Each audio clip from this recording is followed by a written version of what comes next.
अस्सलामुअलैकुम।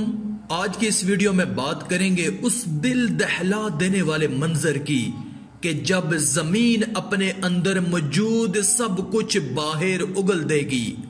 जैसा कि कुरान फरमाता है, जो कुछ इसमें है उसे उगल कर बाहर डाल दे और बिल्कुल खाली हो जाए और अपने परवरदिगार के इरशाद की तामील करे, और उसको लाजम भी यही है। दोस्तों, अगर ये वीडियो आपको पसंद आए तो कमेंट में अस्तगफार जरूर लिख दें। इंशाअल्लाह अल्लाह हमारे भी गुनाहों को माफ फरमा देगा। तो चलिए शुरू करते हैं आज की वीडियो। दोस्तों, इंसान कहेगा कि इसको क्या हुआ है, उस रोज वो अपने हालात बयान कर देगी, क्योंकि तुम्हारे परवरदिगार ने उसे हुक्म भेजा होगा। दोस्तों, जमीन की सतह से 5000 से 6000 किलोमीटर नीचे देखता हुआ लावा, जिसका दर्जा हरारत 5000 डिग्री सेंटीग्रेड है। यह लावा आतिशफिशां दहानों के जरिए जमीन के मरकज से निकलता है। तारीख में मुख्तलिफ औकात में यह लावा जमीन पर तबाही और बर्बादी लाता रहा है, और कई शहर के शहर पूरे इस लावे में गर्क हो गए। यह लावा जमीन की सतह पर मौजूद दरारों से निकलकर जमीन में तबाही और बर्बादी लाता है।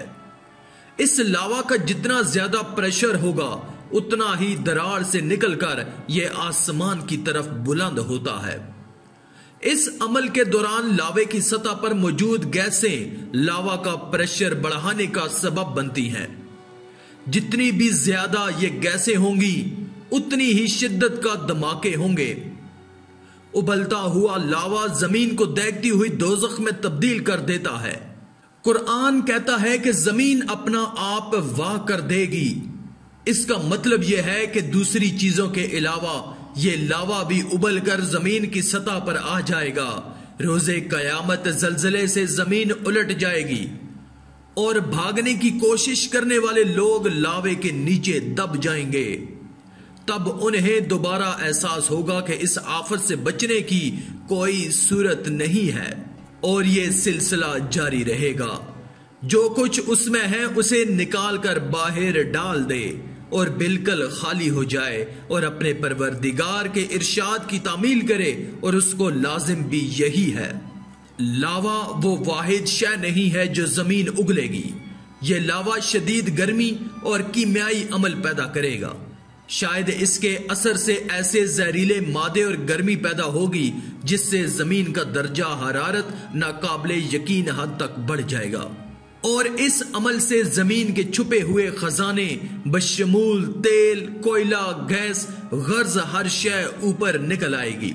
जमीन पलट दी जाएगी। तब हर शख्स मालूम करेगा कि उसने आगे क्या भेजा था और पीछे क्या छोड़ा था। ऐ इंसान, तुझको अपने परवरदिगार के बाब में किस चीज ने धोखा दिया। दोस्तों, जेरे जमीन पानी भी दरारों से निकलकर जमीन पर सैलाब का बायस बनेगा और तबाही फैलाएगा। कुरान मजीद में है कि पहाड़ रुई के गालों की तरह उड़ने लगेंगे। हमारे इल्म के मुताबिक पहाड़ जमीन को मतवाजन रखने में सबसे अहम किरदार अदा करते हैं। कुरान मजीद में है कि और उसी ने जमीन पर पहाड़ बनाकर रख दिए कि तुमको लेकर कहीं झुक न जाए, और नहरें और रास्ते बना दिए ताकि एक मकाम से दूसरे मकाम तक आसानी से आ जा सको। और क्या हमने जमीन को बछोना नहीं बनाया और पहाड़ों को उसकी मेखें नहीं। दोस्तों, अब तक सबसे शिद्दत से आने वाले जल्जले की शिद्दत रेक्टर स्केल पर 9.5 रिकॉर्ड की गई। इतनी शिद्दत का जल्जला चंद सेकंड के अंदर इर्द गिर्द के इलाके को तहस नहस कर देता है। कयामत के दिन आने वाला जल्जला इतनी शिद्दत का होगा कि आज तक तारीख में जिसकी मिसाल नहीं मिलती। हत्ता कि वो पहाड़ जो इससे कबल जल्जले की सूरत में जमीन का तवाजन बरकरार रखते थे, आज रुई की तरह उड़ने लगेंगे। कुरान मजीद में है कि और पहाड़ ऊन के गोलों की मानिद उड़ने लगेंगे, और पहाड़ चलाए जाएंगे तो वो रेत होकर रह जाएंगे। उस रोज हम पहाड़ों को चलाएंगे और जमीन को हमवार कर देंगे, और उन लोगों को हम जमा कर लेंगे और उनमें से किसी को भी नहीं छोड़ेंगे। दोस्तों, जमीन का कसीर हिस्सा फलक बोस पहाड़ों से ढका हुआ है। बिलाशुबा उनके आपस में टकराने और पाश पाश होने और पूरी सतह जमीन के हमवार होने का मंजर एक दिल दहला देने वाला नजारा होगा जो इंसानी आंख ने इससे कबल नहीं देखा होगा। जरा तसव्वुर करें कि कोहे हिमालय और दूसरे सिलसिला को जो हमारे ख्याल में नाकाबिले तस्खीर हैं और जिनको सर करने के लिए हजारों सयाह अपनी जिंदगियां कुर्बान कर देते हैं, अगर ये तमाम सिलसिलाए को एक दिन रेत के जरों में तब्दील हो जाएं और उनके साथ इर्द गिर्द के शहर और कस्बात भी रोजे कयामत ये तमाम पहाड़ हमवार हो जाएंगे, ये मिसाल उस दिन आने वाली तबाही की सही अक्कासी करती है।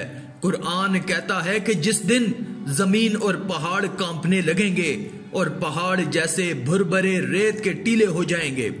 कुरान ये भी बताता है कि जमीन की घाटियां और नशेब उन पहाड़ों के रेजा रेजा होने से हमवार सतह में बदल जाएंगे और तुमसे पहाड़ों के बारे में दरियाफ्त करते हैं कह दो कि खुदा उनको उड़ाकर बखेर देगा और जमीन को हमवार कर छोड़ेगा, जिसमें ना तुम बस्ती देखोगे ना टीला।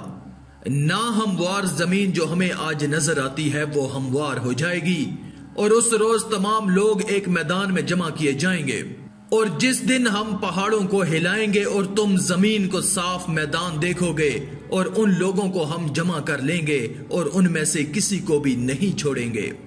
रोजे कयामत पहाड़, निबातात, जमादात, मादनियात जमीन के साथ उड़ जाएंगे, पहाड़ रेत के जरों में बदल जाएंगे।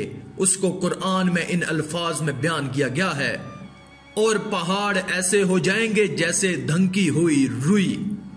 उस रोज हर जीरू और मुर्दों समेत हर शय पर अल्लाह की हुक्मरानी और हुक्म वाज़िह होगा। हर तरफ दहशत तारी होगी। वो इंसान जो जरा से खौफ और दहशत से घंटों मफलूज रहते हैं, जब पहाड़ों को तबाह होता देखेंगे तो उनकी दहशत और खौफ का तसव्वुर करना भी महाल है। यह दहशत उनकी बर्दाश्त से कहीं ज्यादा होगी, लेकिन इससे बचने की कोई सूरत नहीं होगी। आज उन्हें मौत भी नहीं आएगी, एक ना खत्म होने वाली जिंदगी का आगाज होगा। दुनिया की ख्वाहिशात और लज्जतें एक किस्सा बन जाएंगी। बस सिर्फ और सिर्फ एक अल्लाह की दहशत और लाजवाल बादशाहत का मजर होगी। दर हकीकत अल्लाह ने इस सूरत हाल को अपने पैगंबरों के जरिए पहले से ही लोगों को मतला कर दिया है, लेकिन लोग आर्जी खुशी और लज्जतों में मगन होकर इस हकीकत से रूगर्दानी करते रहते हैं। अल्लाह न मानने वालों की इस हालत को इन अल्फाज में बयान करता है, और लोगों को उस दिन से आगाह कर दो जब उन पर अजाब आ जाएगा। तब जालिम लोग कहेंगे कि ए हमारे परवरदिगार, हमें थोड़ी सी मुद्दते मोहलत अता कर ताकि तेरी दावत कबूल कर लें और तेरे पैगंबरों के पीछे चलें। तो जवाब मिलेगा, क्या तुम पहले कस्में नहीं खाया करते थे कि तुमको उस हाल से जिसमें तुम हो जवाल और कयामत को हसाबे अमाल नहीं होगा। और जो लोग अपने आप पर जुल्म करते थे, तुम उनके मकानों में रहते थे और तुम पर जाहिर हो चुका था कि हमने उन लोगों के साथ किस तरह का मुआमला किया था, और नहायत समझाने के लिए मिसालें पेश कर दी हैं। और आज वो तमाम लोग इस खतरे में बिल्कुल तन्हा होंगे।